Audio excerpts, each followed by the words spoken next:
Hello बच्चों, good afternoon. आपकी पढ़ाई कैसी चल रही है? देखिए, हम कर रहे हैं एक्सरसाइज 5.2 डिफरेंशिएशन के क्वेश्चंस हैं इसमें। और 5.2 के क्वेश्चंस वैसे हमने काफ़ी कर लिए हैं।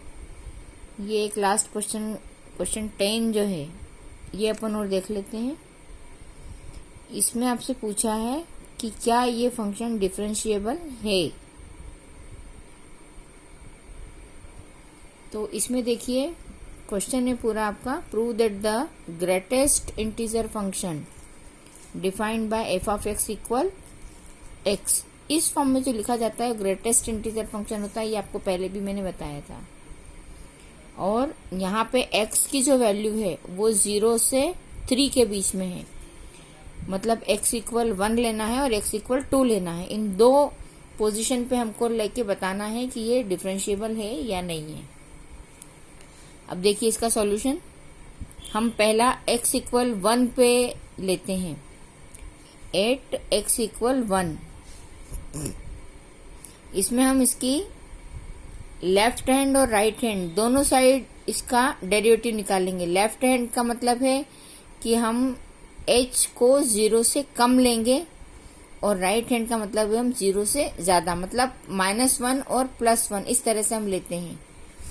ये कंटिन्यूटी वाले जो सवाल थे उसमें भी हमने ये चीज की थी, वही चीज है इसमें, कि जो फंक्शन है उस फंक्शन को हम इस फॉर्म में लेंगे। ये इसका डिफरेंशिएशन का फॉर्मूला है, limit h tends to 0 f of 1 minus h minus f of 1 upon minus h। ये लेफ्ट हैंड में, लेफ्ट हैंड का मतलब है हमारी नंबर लाइन के लेफ्ट में हम जाते हैं।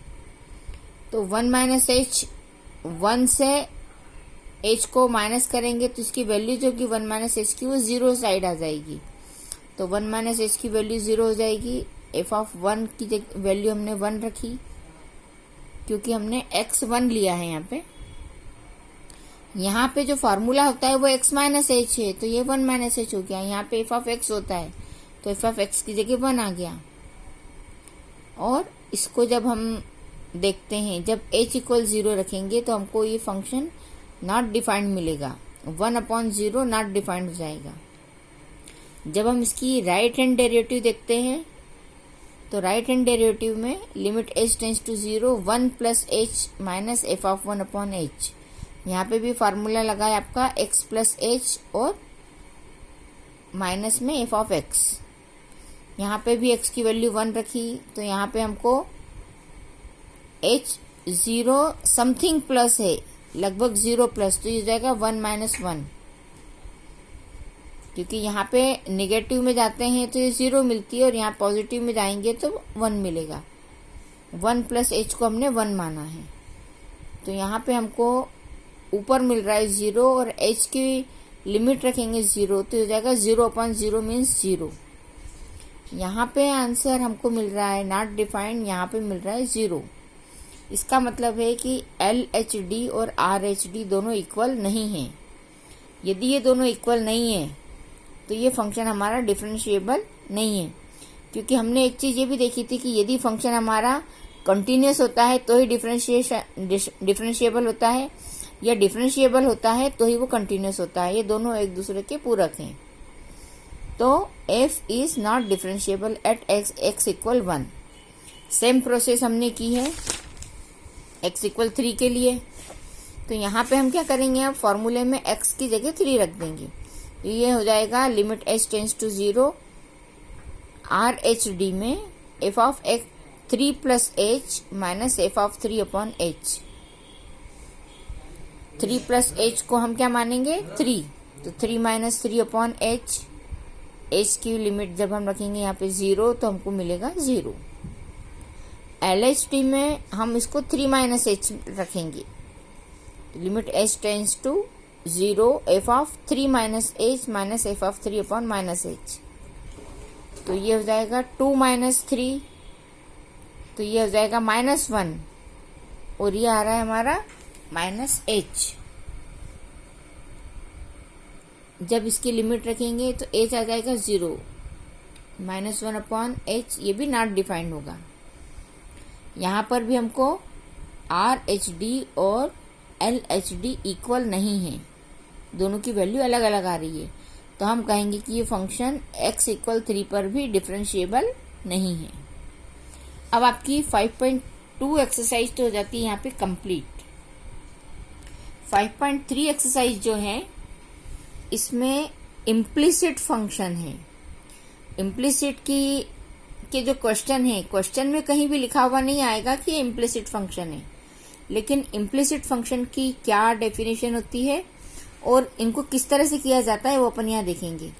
देखिए ये जो पूरा फंक्शन है, अभी तक हमारे पास जो क्वेश्चंस होते थे वो y equal F of x, हम इस तरह के क्वेश्चंस करते थे। y equal F of x, एक तरफ आपके पास y वाली संख्या होती थी, दूसरी तरफ x की, और आप उसको डिफरेंशिएट करते थे। या फिर जो फंक्शन होता था हम उसको y के इक्वल मान लेते थे और फिर क्वेश्चन को उसमें x भी होता था y भी होता था, तो हम उसको डिफरेंशिएट करते थे, प्रोडक्ट ऑफ टू फंक्शन लगाते थे, या डिवाइड रूल लगाते थे, या फिर हम चेन रूल लगाते थे। अब यहाँ पे हर फंक्शन अपने आप में अलग है, हर संख्या जो है अपने आप में अलग है। ठीक है, इसको हम फंक्शन तो नहीं कह सकते हैं, हर संख्या अपना इंडिविजुअल वो रख रही है। तो अब हम क्या करेंगे कि संख्या को एक अपने आप में एक सवाल समझ के हल कर लेंगे।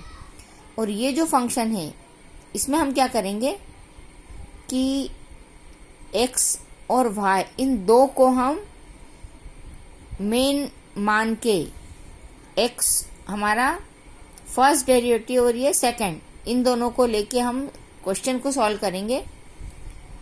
तो x और y के अलावा जो भी संख्या होगी उसको हम कांस्टेंट ले लेंगे, और कांस्टेंट संख्या जो होती है उसका डिफरेंशिएशन 0 आता है। और हम x वाली संख्या को with respect to x, y वाली संख्या को भी with respect to x differentiate करेंगे। तब देखिए differentiate with respect to x we get, इसका हमने जब किया 2x का, तो x का हो जाएगा 1, तो 2 कांस्टेंट ऐसा ही बचेगा। 3y का किया तो 3